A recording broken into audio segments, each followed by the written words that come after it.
We're here today with Kezzy Kimoni, and she is representing CCD, which is a new Nairobi-based distributor for African content. So, Kezzy, what does CCD do exactly? Okay, CCD was founded in 2006 with two mandates. The first mandate was to promote or to get African content to African broadcasters, which was actually a baby that we started in Sitengi, and we saw the need of promoting producers to African broadcasters to begin with. Yeah. At that particular time, the biggest seller was Nollywood movies, which was doing very well, and I think our challenge came in as to try to push producers. My partner, who actually has talked to so many producers in Tanzania and in Kenya as well, decided to just get this club, let's say like a club going for producers, to just talk to them about what works in Africa, what genres are important. You mean apart from Nollywood genres? Apart from Nollywood genres.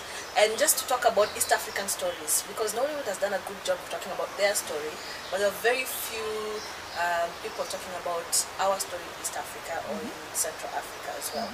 So that was just the beginning of it. But the main mandate as we speak today is basically getting producers a new revenue stream for their own product that they have created, because the industry has flourished, especially for TV producers in Kenya, and movie in Tanzania, and so there's a new series which is out in Uganda as well, which is now you're getting to see that there's that interest in developing that industry in East Africa.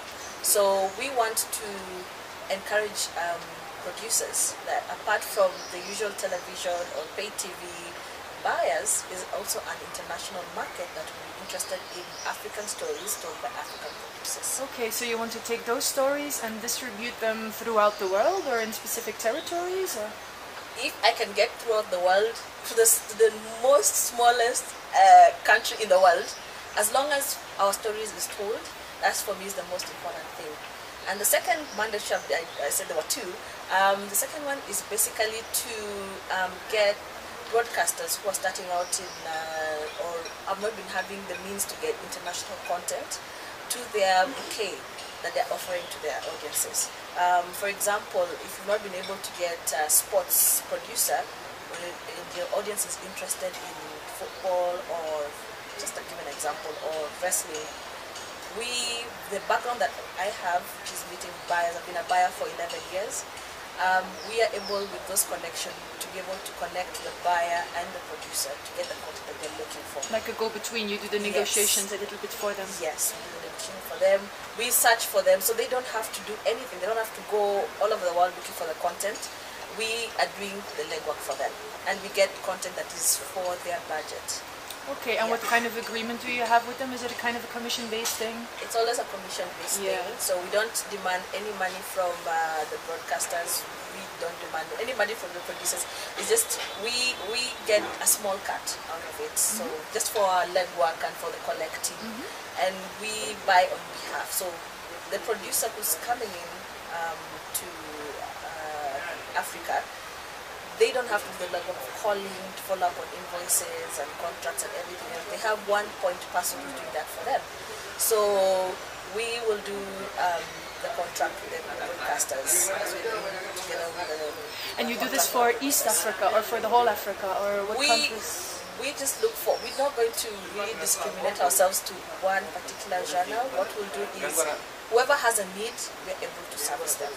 Okay. Yeah. All right. Let's talk a little bit more about the content that you distribute abroad, because that's interesting. Yeah. Of course, that's quite new, I would say. What kind of African content works well abroad with international audiences? I think traditionally documentaries have, because they have reached a point where the documentaries speak about reality and about what's happening on the ground, and at the same time tell a story from a different perspective. But you'll find that there are universal themes that go along, like environment, or people just want to learn how we live in Africa, because people assume that we're not as developed, and you come to realize our communication, for example, our communication industry, our media industry is growing, and we have those stories to tell and how it's done.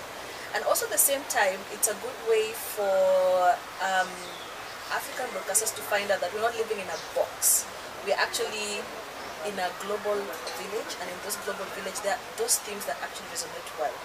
But at the same time, I don't want to restrict it only to documentaries. That's traditionally how it's been. But because most of the producers who sold out their content are documentary makers or filmmakers.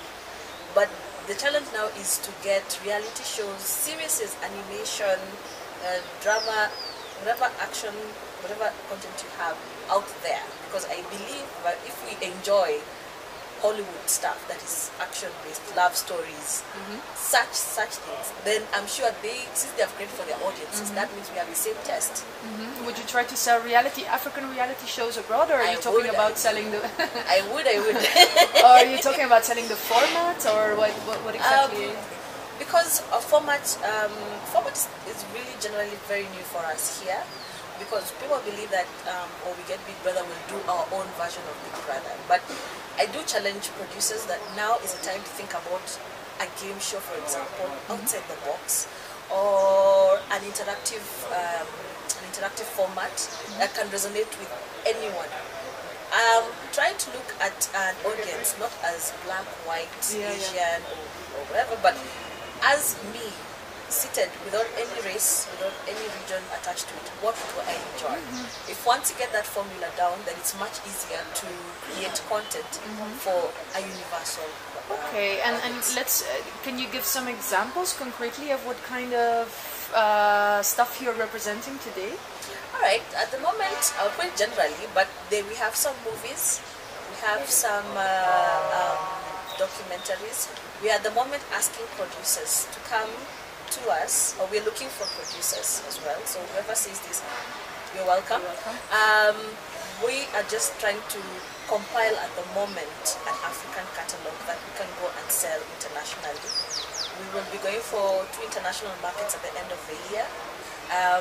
So what you're saying is, we're not asking you for anything. All we're asking for is just give us the permission to sell your content, and if anyone out there can take your content, it's a win-win situation, because it's a revenue stream that you had not looked upon or decided that we're going to sell in this, for example, Germany. It's because you had already decided that Mnet is good for me, I'm good, I'll sell for that. But now we're saying there are other ways you can be able to do it. And then also, we want also to educate producers and say that you have other means of selling your product. It doesn't only have to be for paid TV or for free-to-air TV. The new media that is coming up is also another way you can be able to get revenue. Mobile screens and airline or whatever. Exactly. And okay, but still, like a concrete. Do you have stuff for mobile screens that you're selling right now? We are now trying to meet new and upcoming producers that we actually stepped up, and there's a new project I think that is called iHub. I encourage producers there to just produce mobile content to be able to sell not only in Africa or in Kenya, but outside Africa. The good thing about it is that there are also people from home who live out there, the diaspora, who want to hear stories about themselves. I mean, it gets a little bit lonely out there. You just want to have that one small thing that reminds you of home. So there are channels who have actually identified the need for that, and they are actually sourcing for content for that particular person. It's a viable way to just have good content. Okay. Sold out there. And finally, let's talk a little bit about the television landscape in Africa today. We hear a lot about the digital transition coming up, obviously, between 2015 and a few years after that. What do you think do you think that's going to affect the television landscape or the broadcasting industry dramatically? What do you think will happen? I think it's as we know that as more players come into the industry, the market fragments. So what happens is broadcasters have to identify what the gap is in the market, because the Me Too mentality will end. Now you have to be creative in what you're giving to the audience, because the audience has choice. You have a remote control and you can choose, I want to watch a particular channel, I want to watch a particular channel. Another thing that will happen is there will be no longer channel loyalty affiliate. There will be no one will be loyal to any channel. They'll only go for content. So the challenge would be for broadcasters is to ensure you get content that actually connects with the viewers, and that does not restrict it to is it a soap or is it a drama. It's just a content that can actually put the audience up and say, okay, I'm listening to your story, I like what you're saying, I actually identify with what you're saying, and I support what you're saying, and I'd like to support you in terms of watching, and your ratings will come out from there. The other thing which is good as well is that we'll have new and upcoming producers who are producing for these channels. So you'll not only be restricted to the main channels, let's say in Kenya, for example, you have a variety of channels that you can produce for. So if your love or your specialty is sports, you'll find yourself producing product that is sports related, and you already have a market set up for you that is for sports, or for drama, or for documentaries as well, or reality TV. So producers will be challenged according to what they love doing, not because of what is needed by a broadcaster, but you're producing for that particular channel. So there will be a market for everyone, to be a win-win situation for the broadcasters as well as the producers. Okay, so more space in the pipeline, so to speak, and a motivation to produce more and produce more diversely. Yeah, because I don't think the government has said is at least your schedule should have 40% local.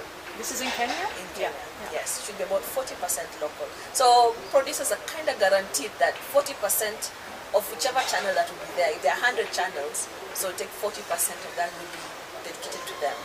And it's, for me, I challenge them is just don't produce anything for a channel, produce quality stuff that once it's come out from the channel, you can be able to have different revenue streams, not only in Africa but outside as well, to sell your product. So you have money coming in to produce new products as you go along. Yeah. Okay. So it's going to be around about. Okay, we're looking forward to that. Are you going to distribute the same content in Africa as you do abroad, or do you think the stories will be different? I think the stories are still universal as well. Okay. Yeah. Any broadcaster would want a product that will resonate well with them, a product that is unique, and I think we have unique products, and also a product that is you can get your return on investment. So the more the quality of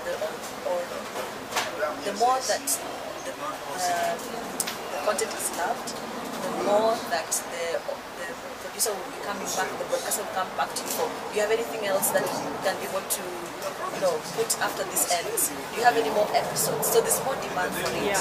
So even you get motivated to produce what you have, because at least somebody likes my product, it's doing well, I'm getting money out of it, because basically anyone wants to make money. Any producer that produces whatever they want wants to make money. So their passion would be that I love what I do, and I'm getting money out of it. So it should not be like a hobby, but you can make a living out of it. Yeah. Okay. Creating a sustainable system for television and other types of production. Okay, that's cool. I wish you the best of luck with that. Thank you so much. Thank you so much.